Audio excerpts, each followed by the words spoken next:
Hello everyone, स्वागत है आप सभी का इस चैनल की एक और नई वीडियो में जिसमें आप पढ़ेंगे चैप्टर 12 इलेक्ट्रिसिटी का एक और नया टॉपिक रेजिस्टेंस एंड रेजिस्टिविटी।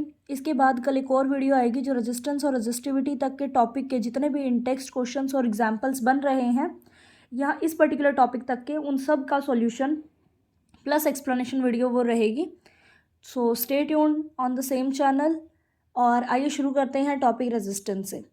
तो कल हम ओम्स लॉ तक पढ़ चुके हैं। जॉर्ज साइमन ओम ने ही रेजिस्टेंस के कॉन्सेप्ट को सबसे पहले इंट्रोड्यूस किया था। तो आइए समझते हैं कि रेजिस्टेंस एक्चुअल में थी क्या, क्या होता है इसका मतलब। तो जॉर्ज साइमन ओम ने एक और नई टर्म, एक और नई फिजिकल क्वांटिटी से हम सबको इंट्रोड्यूस कराया और उस क्वांटिटी का नाम था रेजिस्टेंस। तो ओम्स लॉ क्या था? ओम्स लॉ था V is equal to I R. तो उन्होंने V और I की रेशो को क्या बोला? कांस्टेंट बोला, और उस कांस्टेंट को उन्होंने नाम दिया रेजिस्टेंस। ये जो रेजिस्टेंस थी, इस रेजिस्टेंस को जो वोल्टेज थी, जैसे जैसे वो कंडक्टर का वोल्टेज बढ़ाया जा रहा था तो उसका करंट भी बढ़ रहा था। तो वोल्टेज के बढ़ने से करंट बढ़ रहा है, वोल्टेज के बढ़ने से कंटिन्यूसली करंट बढ़ रहा है, बट हर बार इन दोनों का रेशो सेम आ रहा है। मतलब एक टर्म आ रही है निकल के जो फिक्स है और उस टर्म को बोल दिया गया रेजिस्टेंस। रेजिस्टेंस ना तो वी पर डिपेंड करती है ना ही आई पे डिपेंड करती है। रेजिस्टेंस के फॉर्मूले में वी और आई ज़रूर आता है, बट ये एक नई ही फिजिकल क्वांटिटी है जिसके मीनिंग को हम अभी समझेंगे। सबसे पहले क्योंकि ओम ने इसके बारे में बताया था तो इस फिजिकल क्वांटिटी के एसआई यूनिट को सबसे पहले आप समझ लीजिए। क्योंकि इसके जो इसको देने वाले साइंटिस्ट का नाम ओम था तो इसीलिए उनके सम्मान में इसकी एसआई यूनिट जो है, इसकी एसआई यूनिट भी ओम बना दी गई। तो आपको OHM ओम लिखने की ज़रूरत नहीं है। ओम का एक सिंबल होता है ओमेगा वाला, वो सिंबल आपको बार बार देखने को मिलेगा। ओम जो है वो रेजिस्टेंस के एसआई यूनिट होते हैं जो कि इक्वल होते हैं। वोल्टेज के या पोटेंशियल डिफरेंस के एसआई यूनिट होते हैं वोल्ट, और करंट के एसआई यूनिट होते हैं एम्पियर। तो वोल्ट पर एम्पियर के बराबर ओम जो है वो होता है। तो इस चैप्टर में जितनी भी आप फिजिकल क्वांटिटी और उनके एसआई यूनिट को अगर आप पढ़ रहे हैं तो उन सभी की एसआई यूनिट को आपको डिफाइन करना होता है। जैसे आपने 1 एम्पियर को डिफाइन किया, आपने 1 वोल्ट को डिफाइन किया, सिमिलरली आपको 1 ओम को भी डिफाइन करना है कि 1 ओम क्या होता है। तो आपको कहना है 1 ohm is the resistance, 1 ohm is the resistance offered by the conductor, is resistance offered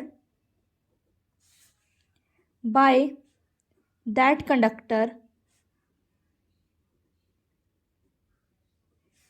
in which, जिसमें potential difference,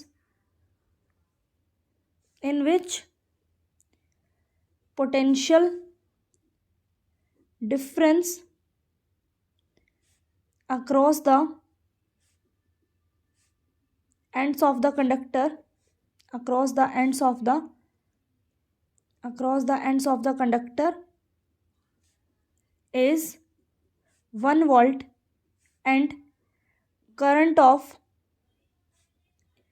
1 ampere is flowing through the conductor, is flowing through the conductor।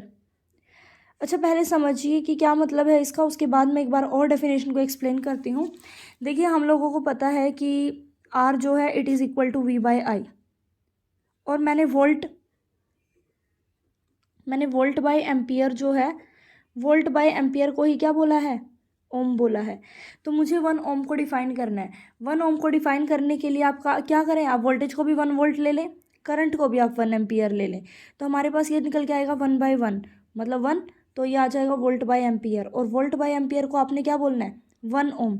मतलब आपके पास 1 ओम रेजिस्टेंस कब आता है? 1 ohm resistance आपके पास तब आता है, या 1 ओम रेजिस्टेंस वो रेजिस्टेंस होता है जो कि एक कंडक्टर ऑफर करे। कौन सा कंडक्टर? जिसके दोनों एंड्स के बीच का पोटेंशियल डिफरेंस 1 वोल्ट हो और उसमें से 1 एम्पियर करंट जो है वो फ्लो कर रहा हो। करंट भी 1 एम्पियर हो और दोनों एंड्स के बीच का जो पोटेंशियल गैप है वो भी 1 वोल्ट हो। मतलब कभी भी आपके पास कोई भी फिजिकल क्वांटिटी के ऐसा यूनिट को यदि डिफाइन करने के लिए आपसे पूछा जाए, कहा जाए आपको, तो आपको क्या करना है कि सबसे पहले उस फिजिकल क्वांटिटी के बिल्कुल बेसिक फॉर्मूला पर आ जाए, और उसके बेसिक फॉर्मूला में जो भी फिजिकल क्वांटिटीज़ यूज़ हो रही हैं ना, आप उनको दोनों या तीनों जितनी भी यूज़ हो रही हैं उन सबको 1 कर लें, सब्सटीट्यूट कर लें। तो उसके बाद आप उस फिजिकल क्वांटिटी की ऐसा यूनिट को डिफाइन कर पाते हैं। आई होप आपको ये चीज़ें यहाँ तक क्लियर है। तो अब आइए समझते हैं कि ये रेजिस्टेंस ऑफर करना, ये रेजिस्टेंस होता क्या है। तो देखिए रेजिस्टेंस जो है ना, रेजिस्टेंस, इस रेजिस्टेंस वर्ड का मतलब होता है रुकावट। रुकावट मतलब रिस्ट्रिक्शन। देखिए बच्चे, किसी भी कंडक्टर में से, किसी भी वायर में से यदि करंट फ्लो होता है तो वो वायर हमेशा कोशिश करती है कि उसके अंदर से करंट फ्लो ना हो। वो हमेशा कुछ ना कुछ रिस्ट्रिक्शंस ऑफर करती है उस वायर, वो जो वायर है। कारण क्यों ऑफर करती है, रेजिस्टेंस क्यों नहीं चाहती कि उसके अंदर से करंट पास हो, उसके कारण अभी हम आगे डिस्कस करते हैं। जैसे क्या होता है, चलिए मैं आपको एक छोटा सा एग्जांपल देती हूँ। जैसे रोड, कोई भी रोड है, रोड से बहुत सारे व्हीकल्स जा रहे हैं, तो ये भी प्रोबेबिलिटी होती है ना कि व्हीकल्स के बीच कॉलिजन हो सकता है। कोई ना कोई कारण हो सकता है जो व्हीकल्स के मोशन को क्या करे, रुकावट का कारण बने उनके मोशन में। तो सिमिलरली यहाँ भी करंट जो है ना वो चार्जेस का फ्लो है, चार्जेस का मोशन है। और चार्जेस के मोशन में ना ऐसी पॉसिबिलिटी है कि वो चार्ज पार्टिकल जो है आपस में कोलाइड कर सकते हैं, कंडक्टर की वॉल से कोलाइड कर सकते हैं। ऐसी भी पॉसिबिलिटी है कि फ्री आयंस होते हैं, उन आयंस के साथ भी इलेक्ट्रॉन्स जो है कोलाइड कर सकते हैं। अगर इलेक्ट्रॉन्स जो है चलते चलते कंडक्टर के अंदर, वायर के अंदर दौड़ते दौड़ते यदि आपस में दूसरे इलेक्ट्रॉन से, आयन से कोलाइड करना शुरू करेंगे, कोलाइड करेंगे तो उनका मोशन डिस्टर्ब होगा, और उन्हीं के मोशन से तो करंट बनना है, तो इसका मतलब करंट भी सर्किट में डिस्टर्ब होगा। तो इस पॉसिबिलिटी के बेसिस पर, ये वाली चीज़ सोचने के बाद हम ये कह पाए कि हर एक कंडक्टर, जो भी कंडक्टर जिसमें से भी करंट फ्लो हो रहा है, हर एक कंडक्टर में से जब करंट फ्लो करता है तो करंट के रास्ते में कुछ रुकावटें आती हैं, और करंट के रास्ते में आने वाली जो रुकावटें हैं उन्हीं का नाम रेजिस्टेंस है। और आप ऐसा नहीं कह सकते कि कोई भी कंडक्टर बिना रेजिस्टेंस के होता है। हर कंडक्टर में कुछ ना कुछ रेजिस्टेंस होता है, किसी में कम किसी में ज़्यादा। इतनी बात हमें समझ आई। तो चार्ज के फ्लो में आने वाली रुकावटों का नाम ही क्या है, रेजिस्टेंस है। तो हम लिखेंगे resistance is the restriction, resistance is the restriction, resistance is the restriction in the flow of charge. Charge के फ्लो में आने वाली रिस्ट्रिक्शंस जो हैं उसी को क्या बोला जाता है, रेजिस्टेंस बोला जाता है। और इन रिस्ट्रिक्शंस का, इन रुकावटों का कारण क्या होता है, तो इन रुकावटों का जो कारण होता है वो होता है कॉलिजन। बेसिकली तो होता है कॉलिजन्स, और भी होते हैं कारण, वो अभी हम डिस्कस करेंगे वन बाय वन। तो ये रेजिस्टेंस होती ज़रूर है, हर एक कंडक्टर की होती है। अभी के लिए आपको बहुत ही नेगेटिव वर्ड लग रहा होगा, बट इसको थोड़ा सा पढ़ें और आगे आपको समझ आएगा कि ये हमारे लिए काम की चीज़ भी कैसे बन गई। तो क्या हमें रेजिस्टेंस समझ आया? ठीक है, तो आइए अब समझते हैं कि ये रेजिस्टेंस जो है ना, वोल्टेज के बढ़ने से नहीं बढ़ रहा, करंट के बढ़ने से नहीं बढ़ रहा, फिर ये रेजिस्टेंस वेरी कैसे कर सकता है। यदि मैं मतलब कब कंडक्टर का रेजिस्टेंस ज़्यादा होगा, कब कंडक्टर का रेजिस्टेंस कम होगा। जैसे अभी आप, हमने कल वाली वीडियो में समझा था कि ओम्स से क्या हुआ था, ओम्स ने क्या किया, थोड़ी सी देर वायर में करंट ऐसे का ऐसे छोड़ दिया, थोड़ी देर बाद देखा तो वायर गर्म हो गई। वायर गर्म हो गई तो उसने फिर से अपने एक्सपेरिमेंट को परफॉर्म किया, तो जो करंट है वो पहले जितना करंट नहीं आ रहा था, पहले से कम करंट आ रहा था। तो इसका मतलब दूसरी बारी में जब उसने एक्सपेरिमेंट परफॉर्म किया तो इसका मतलब दूसरी बारी में रेजिस्टेंस बढ़ गया, करंट कम हो गया, रुकावटें ज़्यादा आ गई। तो क्या कारण है कि ये रुकावट बढ़ गई, जबकि उसके पास सेम ही वायर थी, सेम ही वोल्ट वो सेल थे, सेम सारा सेटअप था। तो फिर कैसे रेजिस्टेंस बढ़ गया। तो आइए जानते हैं कि किन किन पैरामीटर से ये रेजिस्टेंस बढ़ या घट सकता है। तो ये जो रेजिस्टेंस होती है ना किसी भी कंडक्टर की, सब कंडक्टर्स का होता है, ये 4 फैक्टर्स पर डिपेंड करती है। 4 फैक्टर क्या क्या हो सकते हैं। सबसे पहला फैक्टर जो मैं आपको कल वाले उससे बता रही हूँ रिलेट करा के, दैट इज़ टेम्परेचर। थोड़ी देर के लिए ना जब वायर को ओम्स ने करंट उसमें ऐसे ही छोड़ दिया था, तो थोड़ी देर के बाद वायर गर्म हो गई, वायर गर्म हुई तो टेम्परेचर बढ़ा। टेम्परेचर अगर बढ़ गया तो इसका मतलब जो इलेक्ट्रॉन्स थे, उन इलेक्ट्रॉन्स के पास एनर्जी ज़्यादा हो गई। उन इलेक्ट्रॉन्स के पास जब एनर्जी ज़्यादा आई तो वो ज़्यादा फ्रिक्वेंटली, बहुत तेज़ी से उनके अंदर कॉलिजन होने लगे। अब उनमें कॉलिजन्स ज़्यादा होने लगे। देखिए टेम्परेचर बढ़ा तो जो फ्री इलेक्ट्रॉन्स थे, फ्री इलेक्ट्रॉन्स के कॉलिजन्स बढ़े। फ्री इलेक्ट्रॉन के क्या बढ़े, कॉलिजन बढ़े। कॉलिजन अगर इंक्रीज हुए तो जो इलेक्ट्रॉन्स हैं उनका मोशन जो है, मोशन डिस्टर्ब हुआ। मोशन डिस्टर्ब हुआ तो इसका मतलब करंट डिस्टर्ब हुआ, आई डिस्टर्ब हो गया, करंट डिस्टर्ब हो गया, और वो किसका कारण बन गए, रुकावट का कारण बन गया। इसका मतलब रुकावट बढ़ गई, इसका मतलब रेजिस्टेंस बढ़ गई। तो आप ये याद रखेंगे कि यदि किसी भी कंडक्टर का टेम्परेचर बढ़ जाता है, किसी भी कारण से यदि बढ़े, तो यदि किसी भी कंडक्टर का टेम्परेचर बढ़ जाता है तो उसमें जो करंट फ्लो होने वाला करंट है, जो उसमें से फ्लो होने वाले चार्जेस हैं, उनमें रुकावटें बढ़ जाती हैं, उस कंडक्टर का रेजिस्टेंस बढ़ जाता है। पहला फैक्टर आपको समझ आया। उसके बाद जो फैक्टर है वो ये है कि अगर आप एक कॉपर की वायर ले रहे हैं, अगर आप एक कॉपर की वायर कम लेंथ की ले रहे हैं, जबकि आप एक दूसरी कॉपर की वायर ले रहे हो जो थोड़ी लंबी ले रहे हो। देखिए बेटे, एक छोटा रास्ता है, एक बड़ा रास्ता है। आप छोटे रास्ते से जाओगे सॉरी, तो छोटे रास्ते से यदि आप जाओगे तो छोटे रास्ते में जो कॉलिजन्स होंगे, कॉलिजन्स होने की जो प्रोबेबिलिटी है वो कम है। अगर आपको लंबा पाथ कवर करना है तो रुकावटें आने की या कॉलिजन्स होने की प्रोबेबिलिटी ज़्यादा होती है। तो सिमिलरली अगर आपके पास एक लंबी वायर है, लंबी वायर है, तो लंबी वायर में इलेक्ट्रॉन्स जो है वो ज़्यादा कॉलिजन सफ़र करेंगे, ज़्यादा कॉलिजन सफ़र करेंगे मतलब ज़्यादा रुकावट सफ़र करेंगे। इसका मतलब resistance of the conductor is always depends on the length of the conductor, length of the conductor. यदि कंडक्टर का लेंथ ज़्यादा हुआ तो रेजिस्टेंस भी क्या होगा, ज़्यादा। इतनी बात समझ आई।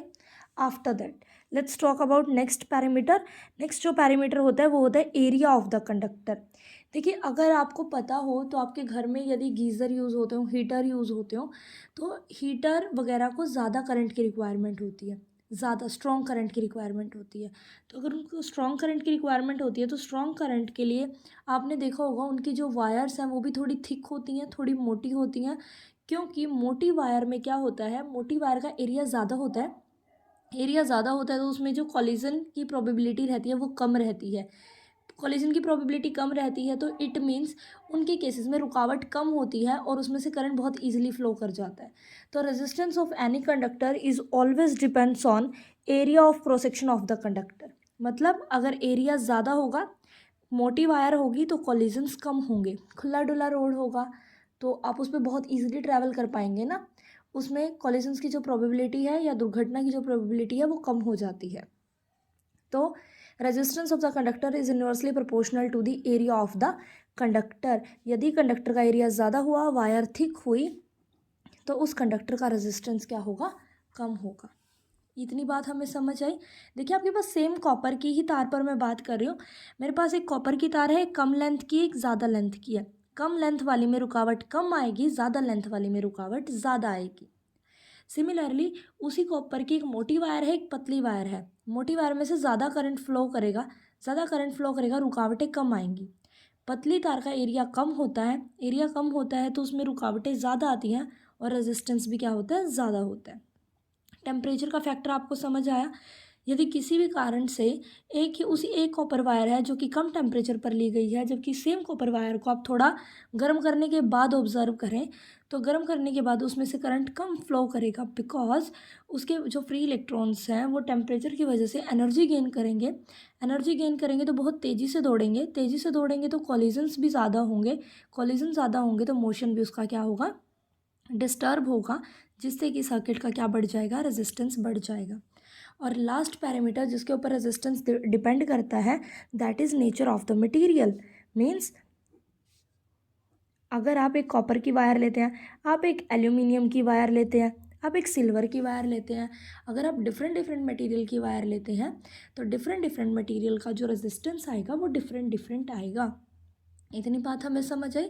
सभी मटेरियल का रेजिस्टेंस होता है, बट किसी का कम होता है, किसी का ज़्यादा होता है, सबका अपना अपना नेचर है। तो चौथा पैरामीटर जिसके ऊपर ये डिपेंड करती है that is the nature of the material. अब जो भी बातें हमने थॉटिकली समझी हैं, अब इन सभी बातों को एक बारी आप मैथमेटिकली लिख लीजिए।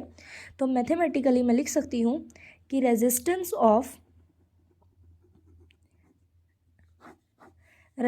Of any conductor is directly proportional to length. Length ज़्यादा, रेजिस्टेंस ज़्यादा, पहली बात हो गई। Resistance of the conductor is inversely proportional to the area of cross section. Area of cross section मतलब जिस एरिया में से, जिस सर्कुलर एरिया में से चार्ज एंटर करता है या एग्जिट करता है, उसको बोलते हैं एरिया ऑफ क्रॉस सेक्शन। तो इन दोनों बातों को जब आप कंबाइन करेंगे तो R is directly proportional to L by A. R directly proportional आ गई एल बाय ए की। प्रोपोर्शनैलिटी हटा के जब इसको इक्वालिटी में कन्वर्ट करते हैं तो यहाँ पर एक और कांस्टेंट आता है जिसको आप उल्टा क्यू जैसे लिख सकते हैं, बना सकते हैं, और इस कांस्टेंट को बोला जाता है रो, और इस रो का नाम होता है रेजिस्टिविटी। इस फिजिकल क्वांटिटी का नाम होता है रेजिस्टिविटी। इसको भी अभी हम पढ़ेंगे कि ये रेजिस्टिविटी क्या होता है। इसी रेजिस्टेंस का भाई बंधु ही है ये, कोई ज़्यादा डिफरेंस नहीं है। तो आर क्या होता है, रो एल बाय ए। तो रेजिस्टेंस के लिए एक और फॉर्मूला ये भी हो गया, और एक हो गया R is equal to V by I, और आर के लिए एक और हो गया R is equal to rho L by A. तो ये चारों पैरामीटर हैं जो कि बहुत इंपॉर्टेंट है, जिनके ऊपर रेजिस्टेंस डिपेंड करता है। अगर कोई आपसे रेजिस्टिविटी के बारे में पूछे तो आइए एक बार रेजिस्टिविटी को भी समझ लेते हैं कि रेजिस्टिविटी क्या होती है। तो देखिए resistance is equal to rho L by A निकल कर आया। रो जो है ये कांस्टेंट ऑफ प्रोपोर्शनैलिटी है, इसको हम डिफाइन करते हैं। ये क्या होती है, मैं क्रॉस मल्टीप्लिकेशन से इसको लिख सकती हूँ आर ए बाय एल। सबसे पहले तो आप इसका यूनिट देख लीजिए, इसका यूनिट क्या होता है, SI यूनिट्स क्या होते हैं इसके। तो रो जो ये रेजिस्टेंस है इसके यूनिट होते हैं ओम, एरिया के यूनिट होते हैं स्क्वायर मीटर, लेंथ के यूनिट होते हैं मीटर। यदि मैं मीटर से 1 मीटर कैंसिल करूं तो रेजिस्टेंस के जो यूनिट आते हैं वो आते हैं ओम मीटर। अब बात आती है कि ये टर्म होती क्या है, ये जो रेजिस्टिविटी है ये टर्म होती क्या है। तो जो रेजिस्टिविटी है, रेजिस्टिविटी को हमने डिफाइन करने के लिए एक तरीका निकाला। हम ले सकते हैं रो आर ए बाई एल, ये होता है। हमने एक स्पेसिफिकली एक ऐसी वायर ली जिसका एरिया 1 स्क्वायर मीटर हो, एक ऐसी वायर ली जिसका लेंथ 1 मीटर हो। तो इन स्पेसिफिक कंडीशन में तो रो जो है वो आर के इक्वल हो जाता है। अगर मैं एरिया को भी 1 लूँ, लेंथ को भी 1 लूँ, तो रो किसके इक्वल आ जाता है, आर के इक्वल आ जाता है ना। तो रो ना रेजिस्टेंस ही है, बट ये उस वायर का है जिस वायर का लेंथ भी यूनिट हो और एरिया भी यूनिट हो। मतलब resistivity is the resistance, means resistivity is the resistance, resistivity is the resistance, resistivity is the resistance of the wire having length 1 meter and area of cross section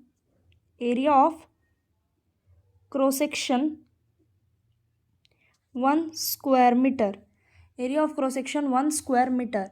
तो जो ये resistance है ना, ये resistivity है ना, ये स्पेसिफिक पैरामीटर के केस में ही डिफाइन की जाती है। तो इसीलिए इसका ना जो दूसरा नाम है ना वो स्पेसिफिक रेजिस्टेंस भी है। इसको क्यों डिफाइन किया गया है, क्या मतलब है इस रेजिस्टिविटी का। तो देखिए हमने क्या किया, हमने ना अलग अलग मटेरियल है हमारे पास, कोई कॉपर है, कोई एल्यूमिनियम है, कोई सिल्वर है। तो हमने ना ये कह दिया कि अगर आप एल्यूमिनियम की 1 मीटर की और 1 मीटर एरिया की तार लेंगे तो ये इतना रेजिस्टेंस ऑफर करेगी। अगर हम कॉपर की 1 मीटर लेंथ की और 1 मीटर एरिया की वायर ले लेंगे तो वो इतना रेजिस्टेंस ऑफर करेगी, और अगर किसी और मटेरियल की ले लेंगे तो वो इतना रेजिस्टेंस ऑफर करेगी। मतलब स्पेसिफिक हमने कंडीशंस रख दी कि यदि आप इस मटेरियल की 1 मीटर की तार लेते हो तो उसका रेजिस्टेंस इतना होगा। 2 मीटर के लिए आप हिसाब से डबल कर लो, 3 मीटर के लिए आप उसके अकॉर्डिंग डबल कर लें। तो सिर्फ हमने ये बता दिया कि इसका एक बेसिक सा, इस मटेरियल का यदि आप एक बेसिक सा यूनिट लेते हो तो वो बेसिक यूनिट कितना रेजिस्टेंस ऑफर करेगा, तो वो चीज़ होती है रेजिस्टिविटी। एक और चीज़, अगर आपके पास वायर है यूनिट लेंथ की और यूनिट एरिया की तो उसका जो रेजिस्टेंस होगा उसी को आप रेजिस्टिविटी बोलेंगे। और अगर आपके पास वायर है किसी भी लेंथ किसी भी एरिया की तो उसमें जो रुकावट आएगी उसको आप रेजिस्टेंस बोलेंगे, उसको आप फिर रेजिस्टिविटी नहीं बोल सकते। रेजिस्टिविटी रेजिस्टेंस का ही नाम है, पर वो कंडीशन क्या होनी चाहिए कि वो उस वायर के लिए डिफाइन होती है जिसका लेंथ और एरिया फिक्स्ड हो। तो जो ये रेजिस्टिविटी है ना, ये 2 ही पैरामीटर्स से बदल सकती है। एक पैरामीटर है टेम्परेचर, ये 2 ही पैरामीटर से बदल सकती है। लेंथ और एरिया से इसको कोई लेना देना नहीं है क्योंकि ये डिफाइन ही यूनिट लेंथ और यूनिट एरिया के लिए होती है, तो लेंथ से इसका कोई लेना देना नहीं है। एक तो ये रेजिस्टेंस 1 मीटर लेंथ की भी तार अगर आप लोगे तो 1 मीटर लेंथ की तार के अंदर यदि आप इलेक्ट्रॉन्स आपके पास हैं उनकी एनर्जी बढ़ाओगे तो उनमें कोलिजन ज़्यादा होंगे ना। ज़्यादा कोलिजन होंगे तो रेजिस्टिविटी ज़्यादा होगी, रुकावट ज़्यादा होगी ना। तो एक तो ये टेम्परेचर से चेंज होती है, और एक आप अगर अलग अलग मटेरियल की वायर लेते हो तो अलग अलग मटेरियल की वायर का जो रेजिस्टिविटी या रुकावट रेजिस्टेंस है वो क्या होगा, अलग अलग। ये सिर्फ 2 ही फैक्टर पर डिपेंड करती है। इतनी बात हमें समझ आई। एक और लास्ट चीज़, ओम्स लॉ से क्वेश्चन इस तरीके से पूछा जा सकता है। कल जो हमने किया था कि आपको वीआई ग्राफ दे देंगे, वीआई ग्राफ देके रेजिस्टिविटी पर भी ये क्वेश्चन पूछ लेंगे या फिर आपसे रेजिस्टेंस पर भी ये क्वेश्चन पूछ लेंगे। आपको इस तरीके से दे देंगे, आपको कहेंगे ये टेम्परेचर T1 है, ये टेम्परेचर T2 है, एक टेम्परेचर T1 है, एक टेम्परेचर T2 है, तो कौन सा टेम्परेचर ज़्यादा है। तो श्योरली टेम्परेचर T1 ज़्यादा है T2 टेम्परेचर से। कारण क्या है कि वीआई ग्राफ जो है वो रेजिस्टेंस बताता है। वीआई ग्राफ क्या बताता है, रेजिस्टेंस बताता है। तो जो ये ऊपर वाला रेजिस्टेंस है इसका एंगल ज़्यादा है, एंगल ज़्यादा है मतलब स्लोप ज़्यादा है, स्लोप ज़्यादा है मतलब रेजिस्टेंस ज़्यादा है। और अभी हमने पढ़ा ज़्यादा टेम्परेचर ज़्यादा रेजिस्टेंस, कम टेम्परेचर कम रेजिस्टेंस। तो ऊपर वाला रेजिस्टेंस यदि ज़्यादा है तो वो ज़्यादा रेजिस्टेंस ज़्यादा टेम्परेचर पे होगा, कम रेजिस्टेंस कम टेम्परेचर पे होगा। तो बच्चे यहाँ से ये क्वेश्चन भी पूछा जा सकता है, ओम्स लॉ का ही नाम लेके आपको रेजिस्टेंस ना देके आपको ये कह देंगे कि ये 2 मटेरियल हैं, ये रेजिस्टिविटी है, ए मटेरियल की ये रेजिस्टिविटी है बी मटेरियल की, तो किसका रेजिस्टिविटी ज़्यादा है। तो जिसका रेजिस्टेंस ज़्यादा होता है ना उसका रेजिस्टिविटी भी ज़्यादा ही होगा। तो ओम्स लॉ से क्वेश्चन इस तरीके से मोल्ड करके पूछे जाते हैं। अगर आपको वी आई ग्राफ की बजाय आई वी ग्राफ यदि दे दें तो आपके आंसर्स भी उल्टे हो जाएंगे। इन बातों का आप खासकर ध्यान रखें। आई होप यहाँ तक चीज़ें आपको क्लियर हैं। हम इन्हीं टॉपिक से और भी क्वेश्चंस प्रैक्टिस करेंगे, तो उसके लिए आप अगली वीडियोस तक के लिए बने रहें। Thanks, that's all for today.